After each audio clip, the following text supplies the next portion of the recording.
जिंदगी का पहला मिलाप कैसे करें कि वो यादगार भी रहे और मजा भी आए। हमारे मुआशरे में शादी के मौके पर शौहर और बीवी अमूमन ना तजर्बाकार होते हैं और उन्हें कुछ मालूम नहीं होता कि ये मरहला कैसे तय किया जाए। बाज़ औक़ात दीगर मसाइल के अलावा पर्दा बकारत भी उनके लिए एक मसला बन जाता है। जब ऐसी सूरत दरपेश हो तो मुंदरजा झैल तरीका मुफीद रहता है। दखोल में दुश्वारी की सूरत में मर्द अपने उज़ू पर मुनासिब क्रीम या तेल का इस्तेमाल करे।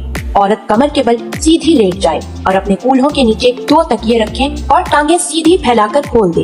अब मर्द उसके ऊपर आकर उज़ू को अंदामे नहानी में रखे और उसकी ऊपर की दीवार के साथ मस करता हुआ अंदर दाखिल करे। इस तरह पर्दा बकारत एक तरफ रह जाता है और उज़ू दाखिल हो जाता है। अब औरत अपनी टांगे एहतियात के साथ सुकेड़े और घुटने बंद कर ले। जहाँ तक पर्दा बकारत उसे इजाजत दे, बाज़ औक़ात उसी तरह हालत तब्दील करते वक्त पर्दा बकारत फट जाता है और आइंदा मुबाशरत के लिए आसानी पैदा हो जाती है। अगर ऐसा ना करना हो तो फिर मर्द को जमाई हरकत के दौरान उसे जाया करने की कोशिश करनी चाहिए।